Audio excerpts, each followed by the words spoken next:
sendo uma série de mensagens com o propósito de estimularmos a fazer o trabalho missionário, estimularmos a fazermos o trabalho missionário de forma sistemática, né?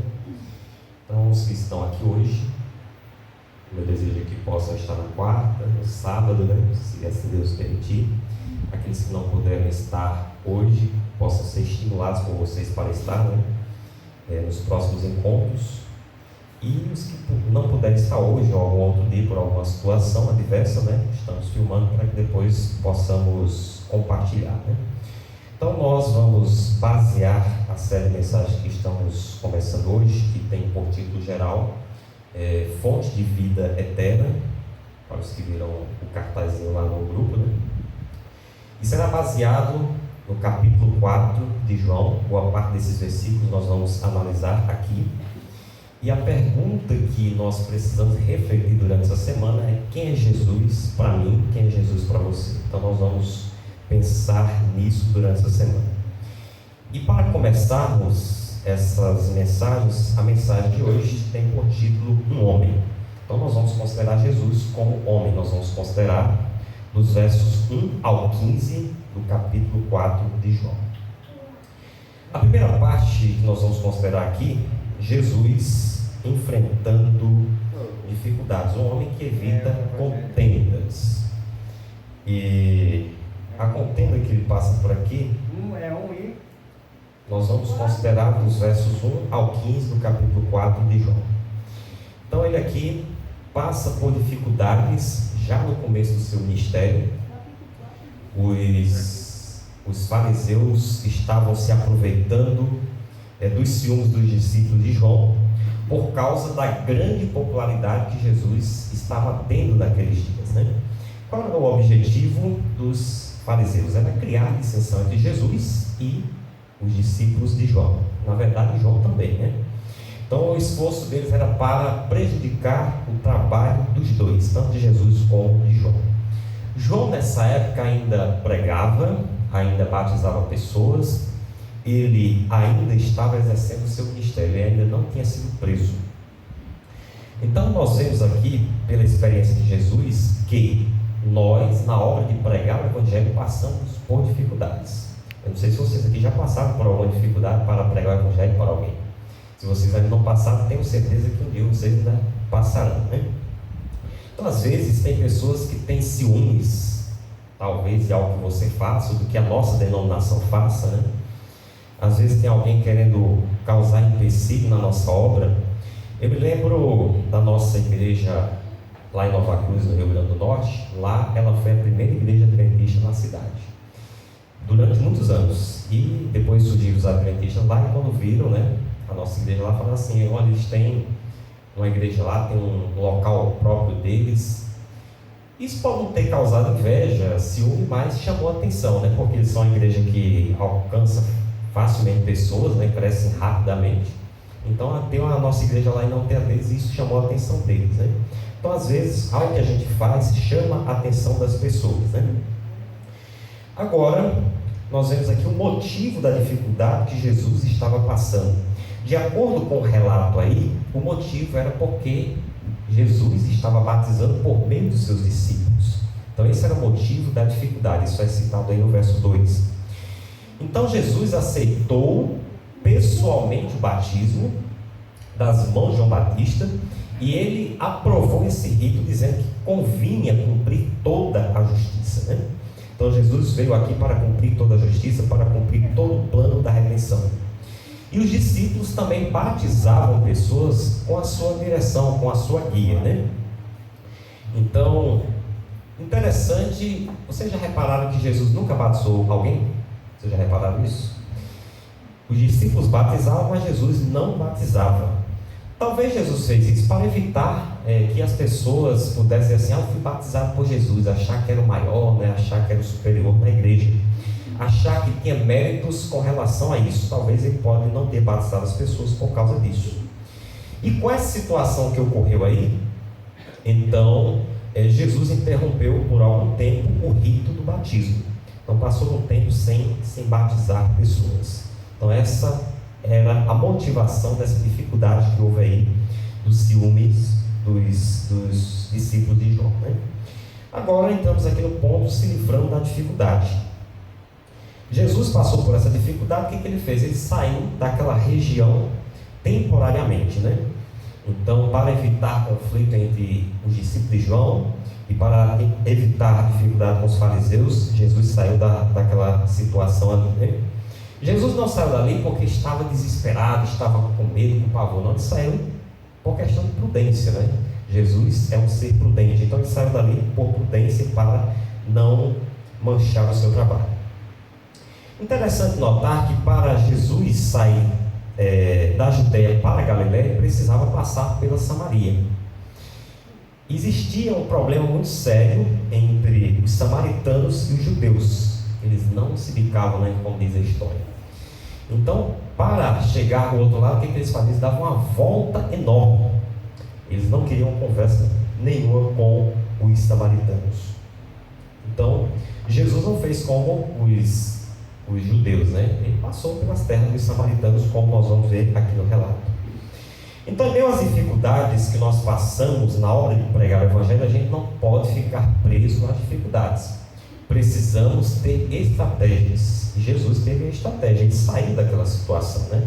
Ele até falou em um dos textos dele, né, que quando houvesse perseguição no lugar, saísse para o outro, e assim ele fez. Então precisamos ter estratégias para não ficar presos às dificuldades que aparecem. E se surgem dificuldades, que essas dificuldades sejam justas, né? O apóstolo Pedro diz assim: vocês serão felizes se tiverem de sofrer por fazerem o que é certo. Esse texto até saiu na lição nossa alguns dias atrás, né? Então, às vezes, tempos atrás, os reformistas gostavam muito de fazer debates, né? Viviam à procura de debate. Todo canto estava procurando debate para debater com as pessoas, né? Então, isso às vezes não é uma coisa muito boa, né? Isso causa preconceito, dificuldades. Então, hoje em dia, nós temos evitado esse tipo de coisa. Então, o máximo que a gente puder fazer para evitar debates, a gente deve fazer, né? Então, se a gente sofrer alguma dificuldade na evangelização, seja por uma questão justa, seja por uma questão digna, né? Não porque a gente está procurando dificuldade.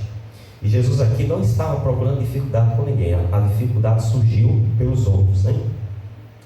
Então, saindo aqui do ponto de que Jesus é um homem que evita contendas, entramos no homem que tem necessidades. E uma necessidade que aparece aqui nesse texto é que ele sente cansaço.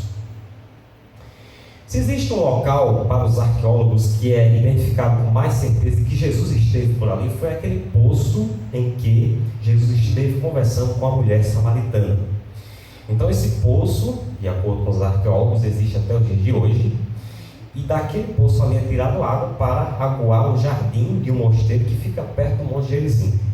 Então, dizem os arqueólogos que esse poço existe até os dias de hoje. Interessante que naquela região ali existem várias nascentes. E alguém pode perguntar assim: por que Jacó cavou esse poço numa região cheia de nascentes? Jacó, ele era um estrangeiro, né? Naquelas terras ali, então ele era uma pessoa estranha. Possivelmente para ele evitar dificuldades com as pessoas ali, ele cavou aquele poço, né? Para evitar confusão com os moradores daquela terra, né? E Jesus, junto com os discípulos, já havia viajado desde o nascer do dia. Ele já havia percorrido cerca de 25 ou 35 quilômetros. Então ele havia percorrido bastante território, né? Naquela época a locomoção não era fácil como nos nossos dias, não é verdade? Então Jesus tinha andado bastante, de fato ele estava cansado. E não era por isso que ele deixou de pregar o Evangelho. Ele pregou o Evangelho mesmo estando cansado, né? Nós vamos ver aqui no relato. Interessante que o apóstolo João, ele sempre pegou características humanas de Jesus, características físicas, as emoções que ele teve. Então ele transcreveu essas características em seu relato. E Jesus nunca realizou um milagre em favor próprio. Sempre que ele fez milagre foi em favor dos outros, né? Não em favor dele. Será que ele não poderia enfrentar de forma fácil essa transição de um lugar para outro, sendo ele Deus, sendo ele divino? Poderia, né? Mas ele não fez isso. Ele viveu nesse mundo como nós vivemos, né? Como nós seres humanos vivemos. Então, cansado daquela viagem, ele chega ali na borda daquele poço, senta lá, né? Era provavelmente meio-dia quando ele chegou ali, né? Porque se fosse mais tarde, eles teriam ido mais adiante para procurar acomodações, mas ele não fez. O pessoal ia ali tirar água naquele poço de manhã ou à tarde, e a mulher samaritana provavelmente já foi naquele horário, justamente porque ela não queria ter contato com nenhuma pessoa, então provavelmente era o meio-dia quando Jesus esteve ali, né? Outra necessidade que aparece em Jesus é fome e sede. Então, aqui no relato aparece que ele estava com sede, justamente ele pediu água para a mulher samaritana, né? O texto aqui no verso 7 fala que a mulher era samaritana, né? Na verdade, ela não era da cidade de Samaria, porque ficavam umas 2 horas de viagem dali. Então ela vivia ali numa vila, ela era apenas descendente dos samaritanos. Então é confortador nós sabermos que Jesus experimentou as mesmas sensações que nós passamos: fome, sede, cansaço, dor, tristeza. As várias sensações que nós passamos, Jesus passou. E podemos ter esse conforto que ele também passou isso por nós, né? Então ele se tornou um conosco. Ele veio fazer parte aqui desse mundo, passar pelas nossas situações. Agora nós podemos pensar o seguinte: Jesus estava cansado, com fome, com sede. Ele poderia pensar assim: não vou pregar o evangelho agora, eu vou descansar, vou comer primeiro, vou beber água primeiro. Mas ele fez isso. Ele aproveitou aquele momento ali mesmo, está naquela situação e pregou. Então a lição que nós podemos tirar daqui é que as nossas necessidades humanas não nos eximem da nossa responsabilidade de pregar o evangelho.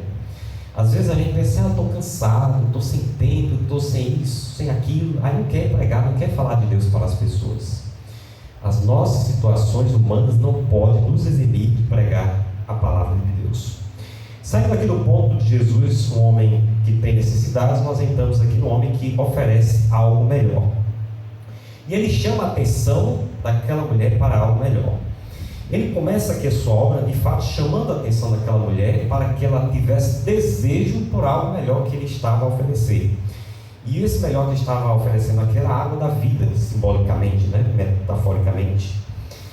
E ele chamou a atenção da mulher de tal forma, ele levou ela a ter o desejo de tal forma por aquela situação, por aquilo que ele estava oferecendo, que a mulher chegou até a falar assim: como que eu posso alcançar isso que o Senhor está oferecendo, essa água que o Senhor está oferecendo, né?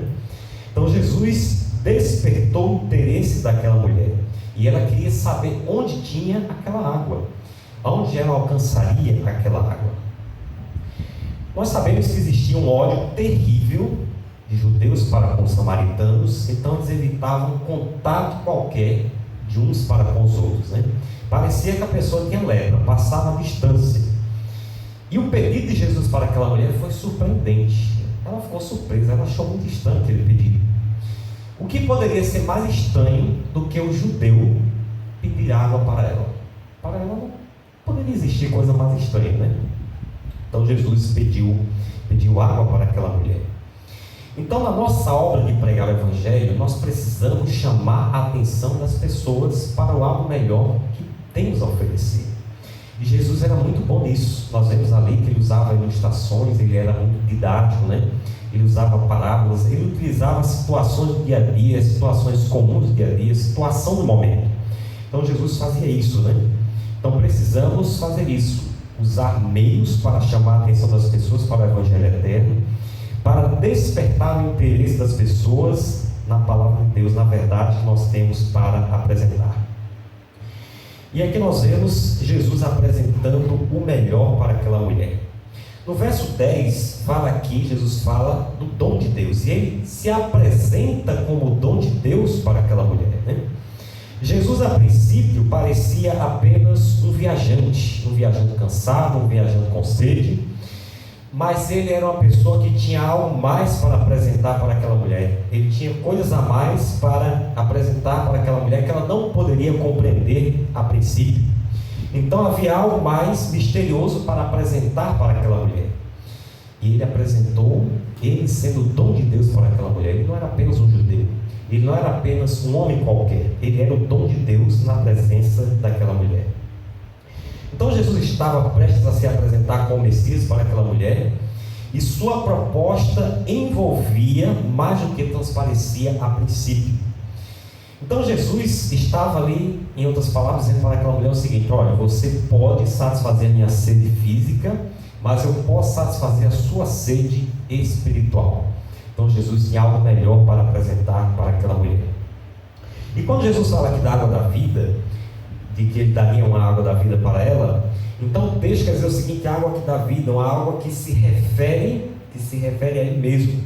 Então ele estava se referindo a ele mesmo com aquela água que ele estava oferecendo para a mulher. E Jeremias falou do Senhor como sendo um manancial de águas vivas, a fonte das águas vivas. Interessante que aquela mulher achava que Jesus estava se referindo a uma água corrente de uma fonte, em comparação com a água daquele poço. Então ela pensou assim: Jesus tem essa água literal aí que ele está falando, que ela pensava que ele estava falando de uma água literal. E ela pensou assim: e por que ele está me pedindo essa água? Já que ele tem água para oferecer, por que ele está me pedindo água? E no verso 11 aqui a mulher chama Jesus de Senhor, né? Então isso é um título de respeito para com Jesus. Algo em Jesus impressionou aquela mulher, na sua maneira, no seu porte, no seu falar. Algo impressionou aquela mulher. Nós reparamos aqui no relato que a princípio a mulher tratou Jesus de uma forma qualquer. Ela falou assim: sendo tu judeu, então ela tratou Jesus como um homem qualquer, como um judeu qualquer. Mas com a forma de Jesus se comportar, com a forma de Jesus falar, então agora passou dessa forma qualquer de tratar ele para uma forma de respeito. Passou a ver Jesus agora com um olhar de respeito. Então ela continuava pensando que Jesus falava de uma água literal, só que não daquela água daquele poço no qual eles estavam ali próximos, né? Porque aquele poço ali tinha uns 30 metros de fundura e Jesus não tinha como pegar aquela água. Então ela pensava: ele está falando de uma água literal, mas não é dessa água aqui, é de outra água. E no verso 12, a mulher samaritana chegou a pensar assim: quem Jesus se diz ser? Quem ele pensa que ele é? Que pessoa é esse homem? Os samaritanos, eles se consideravam descendentes de Jacó por meio de José. Então assim eles consideravam Jacó o seu pai. Assim como os judeus pensavam que Abraão era o seu pai. Eles se intitulavam: nós somos filhos de Abraão. E aquele local ali onde Jesus estava era um local que tinha sido reservado para os descendentes de José. Então ela pensou assim: ele é mais importante do que Jacó, que reservou esse poço para nós? Será que ele é maior do que ele? Ela pensou dessa forma, né? Nos versos 13 e 14 aqui fala da água que era oferecida para beber, né?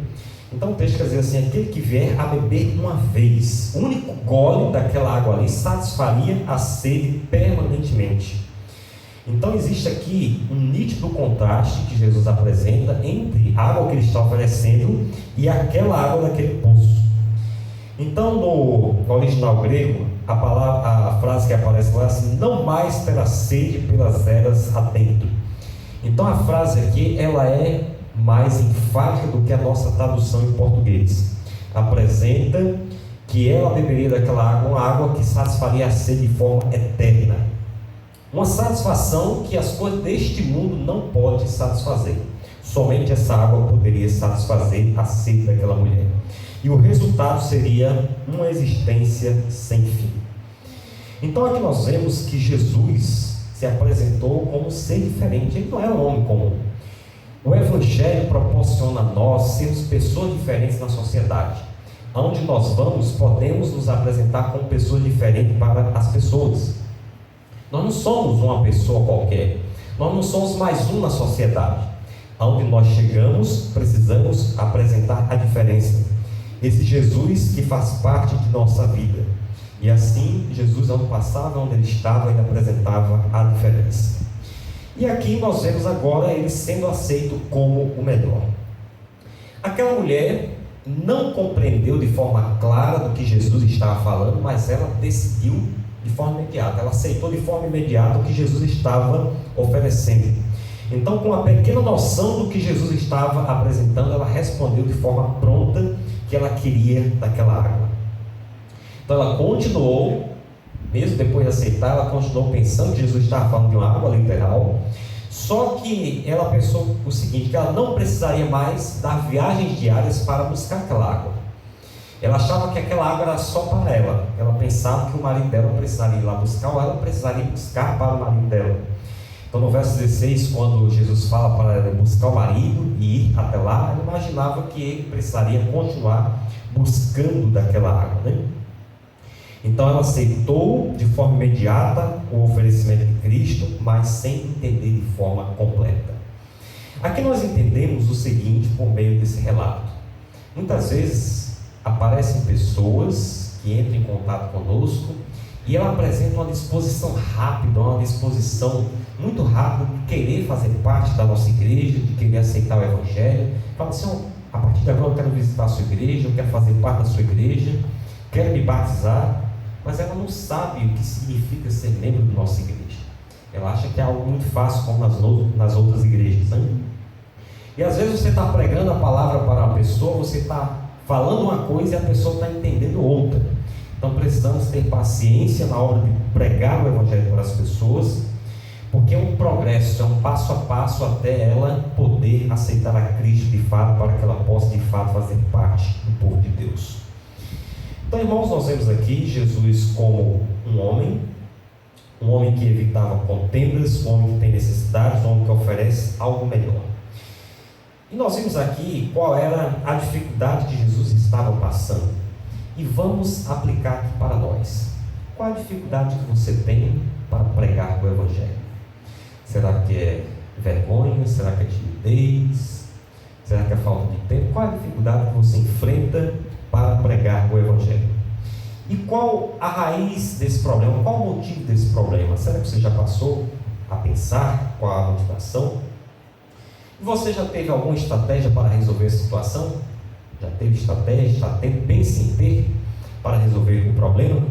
Porque às vezes nós temos o problema, temos a dificuldade. Irmãos, eu tenho tal dificuldade, mas a pessoa fica focada no problema e não pensa em solucionar o problema, não pensa numa saída para o problema. Em relação às nossas necessidades humanas, nós somos humanos, assim como Jesus foi aqui na terra. Será que as nossas necessidades humanas estão deixando com que a gente deixe de pregar o Evangelho? Às vezes é o cansaço, às vezes a gente alega que é falta de tempo, é isso e aquilo. Será que as nossas necessidades humanas estão nos impedindo de pregar o Evangelho? Então precisamos pensar nisso.